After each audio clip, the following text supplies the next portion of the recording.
What do you think people can do, like different roles of different people, right? So like you and I have full legal status, right? We are not going Right. to be deported anywhere.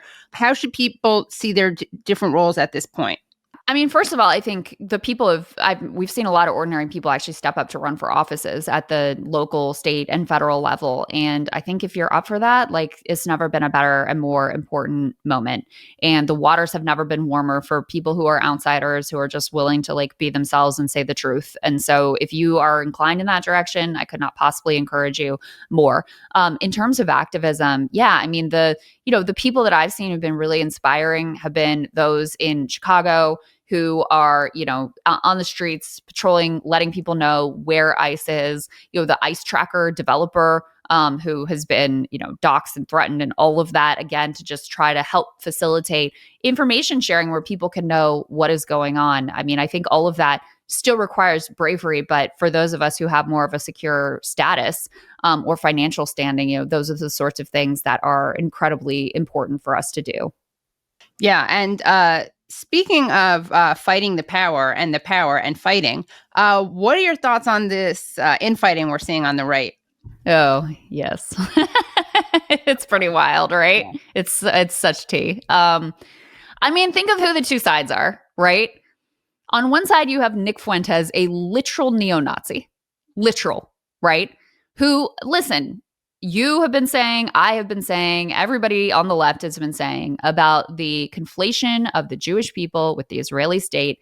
Guys, this is going to create a massive amount of anti-Semitism, because of course it is.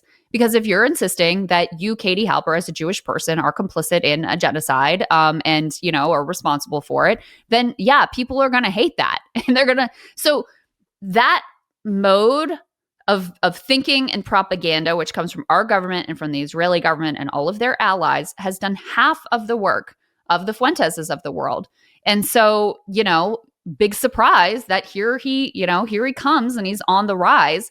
And then you have on the other side, so you've got, him who's genuine anti-Semite, who dismisses the Holocaust, who loves Hitler, all that kind of stuff, total like racial supremacist, just disgusting, loathsome character, right? All the way around.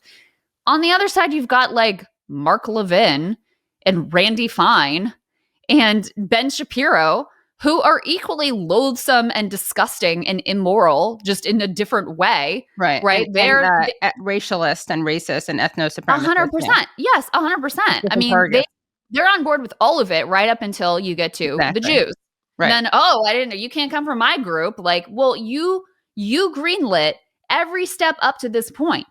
So if you are on board with the view of the world that says this group is better than that group is better than that group, you think that's not going to come for you at some point? Yeah, I mean, exactly. The Fuentes of the world are filling out the logical end point of the worldview that you have embraced and supported. And then there's the fact that, I mean, Randy Fine, like you could not think of a more depraved and disgusting individual, like fully on board with the current day genocide, fully, calling for nukes to be dropped on Gaza, delighting in children being massacred and murdered, and fully I mean, the most racist person you can imagine when it comes to Muslims, when it comes to Arabs.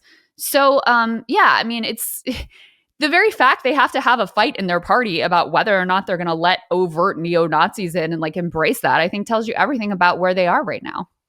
Yeah. And it is, it is really scary. Like whenever I see people, accusing like Zoran of anti-Semitism, the people who are accusing him of that, those are the ones who I'm afraid of.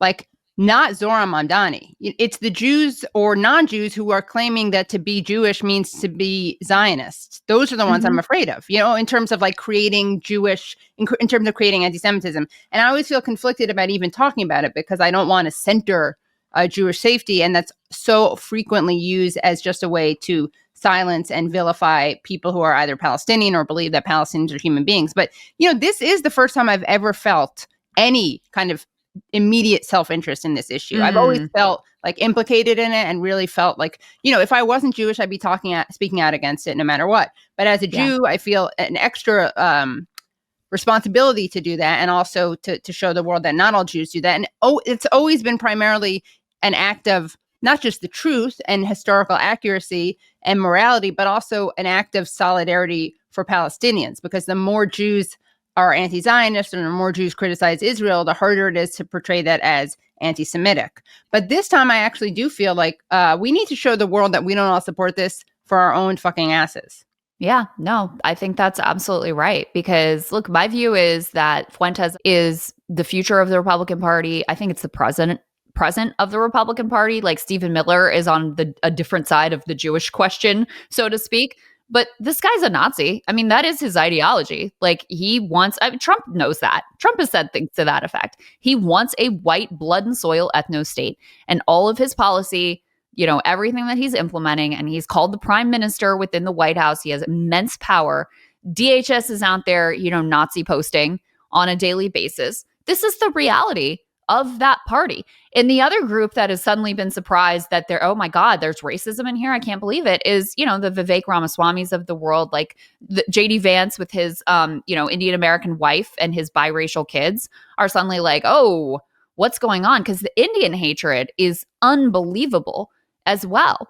But, if you're embracing a Christian nationalist, a white Christian nationalist ideology, that means that, oh, if you're a Hindu, no, we think you're disgusting. And we don't think you get to be a citizen. We think you should be subjugated. We think you are lesser than.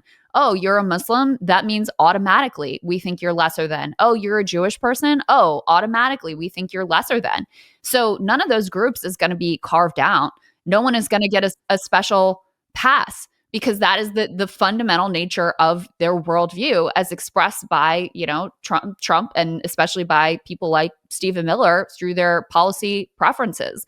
And on the other side of it, obviously, our view is the total opposite, that people are created equal, that they deserve equal rights. The reason we oppose, Israel as a Jewish state is because of the suppression of, it's not that we hate Jews, obviously, it's because of the suppression of Palestinians, of Arabs, their like demographic suppression, the apartheid, the genocide, ongoing genocide.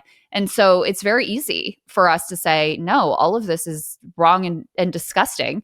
And I don't know if you saw, Katie, there was like this meme that was going around online where it was like Laura Loomer said to someone else, you're a Muslim. And that person said back to her, you're a Jew. That's the nature of the ideological battle that is truly going on within the Republican Party. That's effectively what it comes down to, is like, they all believe in a racialist view of the world. It's just a question of like which racial group ranks in, what part of the hierarchy. That's what they're squabbling over. Yeah, exactly.